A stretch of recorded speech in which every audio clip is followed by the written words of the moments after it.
বহুতো ষ্টুডেণ্টে কমেণ্ট কৰিছিল যে কেতিয়া এইচএছ পৰীক্ষাৰ ৰিজাল্ট দিব। তো তাৰ ৰিগাৰ্ডিং কি কি ইনফৰমেশ্যন আহিছে গোটেইখিনি কথা আজি এই ভিডিঅ'টোত তোমালোকক জনাই আছোঁ।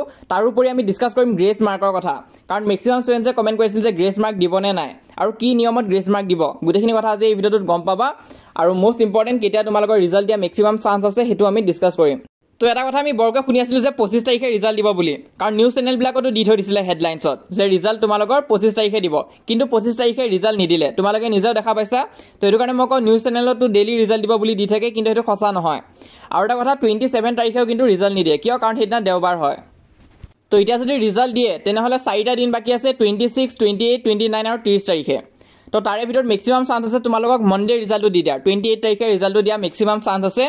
তো তোমালোকে মনডেলৈ এক্সপেক্ট কৰিব পাৰা। তো 26 তাৰিখেও কিন্তু চান্স আছে, হ'লেও ইমানটা লগা নাই যে 26 তাৰিখে তোমালোকৰ ৰিজাল্টটো দিব। তো যেতিয়াই ৰিজাল্ট দিব তোমালোকে গম পাই যাবা, শিক্ষামন্ত্ৰী ডাঙৰীয়াই টুইট কৰিব। তো সেইদিনা ৰাতিপুৱা তোমালোকে গম পাবা। তো এতিয়া ৰিজাল্ট যেতিয়াই নিদিয়ক কিয়, এতিয়া গ্ৰেছ মাৰ্কৰ কথাটো আহি পৰিছে। বহুতো ষ্টুডেণ্টছে কৈ আছে গ্ৰেছ মাৰ্ক দিবনে নাই, মেট্ৰিক পৰীক্ষাত কিদৰে গ্ৰেছ মাৰ্ক দিছিলে। তো গোটেইখিনি কথা আমি আলোচনা কৰিম। তো ইয়াৰ আগত মই গ্ৰেছ মাৰ্কৰ ভিডিঅ' বহুত আগতে বনাইছিলোঁ, 2 মাহমান আগতে বনাইছিলোঁ।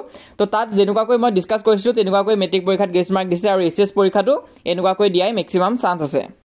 তো ইয়াত আমি এক্সাম্পল দি বুজিব লাগিব। ধৰি লোৱা তুমি এজন ছায়েন্স ষ্টুডেণ্ট হয় আৰু তোমালোকে চোৱা পাছিং মাৰ্ক কি হয়, ইংলিছতো 30 হয়, তাৰপিছত MILতো 30 হয়, ফিজিক্সৰ হৈছে 21, কেমেষ্ট্ৰিৰ 21 আৰু বায়'লজিৰ 21, কাৰণ তাত তোমালোকৰ 70 মাৰ্কছৰ এক্সাম হয় আৰু 30 মাৰ্কছ প্ৰেক্টিকেলত থাকে, আৰু মেথছত হৈছে 30।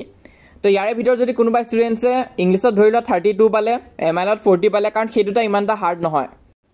আৰু ধৰি লোৱা বায়'লজিটো 22 পালে, কাৰণ বায়'লজিটো ইমানটা হাৰ্ড নহয়, কিন্তু বাকী যোনবিলাক ছাবজেক্ট আছিল ফিজিক্স, কেমেষ্ট্ৰি, মেথছ তাত আকৌ ফেইল হৈ গ'লগৈ। 21ৰ ভিতৰত ক'ৰবাত 15 পাইছে, ক'ৰবাত 18 পাইছে, ক'ৰবাত 9 পাইছে। তো এতিয়া সেই ষ্টুডেণ্টজন পাছ হ'বনে? তো তেওঁ কিন্তু পাছ হ'ব। কেনেকৈ পাছ হ'ব চোৱা, ইয়াতে গ্ৰেছ মাৰ্কৰ কনচেপ্টটো আহি যায়গৈ। তো গ্ৰেছ মাৰ্ক তোমালোকৰ কেনেকৈ দিয়া হয় গোটেইখিনি কথা ভিডিঅ'টোত বুজি পাবা। তো ইয়াতে তোমালোকে জানা যে এটা ছাবজেক্ট তোমালোকৰ 4th হৈ যাব, যোনটোত একদম কম মাৰ্কছ পোৱা। তো যিহেতু ছাবজেক্ট তোমালোকৰ 6টা আছে, কিন্তু পাৰ্চেণ্টেজত 5টাহে কাউণ্ট হ'ব।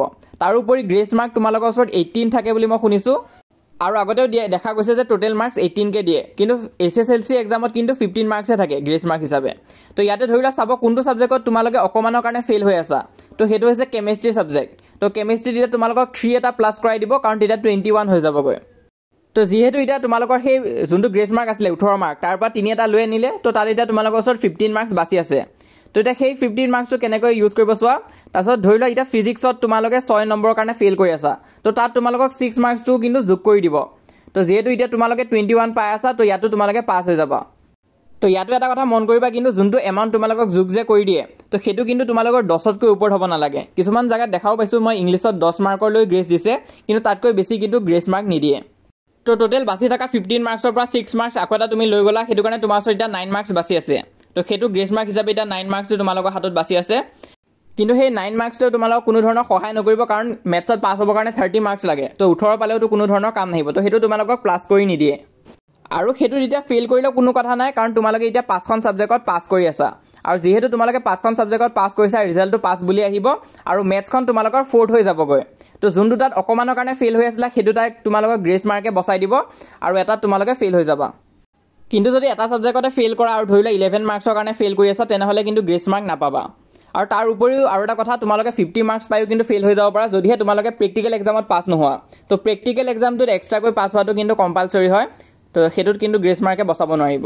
আৰু হোৱাটছআপ চেনেলতো জইন হৈ থাকিবা, তাত সকলো ধৰণৰ আপডেটছ মই দি দিম। আৰু কিবা যদি সুধিব লগা আছে তেনেহ'লে কমেণ্ট বক্সত সুধিবা, মানে ৰিজাল্টৰ ৰিলেটেড। আৰু তোমালোকে চেনেলটো ছাবস্ক্ৰাইব কৰি ৰাখিবা, যেতিয়াই ৰিজাল্ট দিব তোমালোকক মই ইনফৰ্ম কৰি দিম।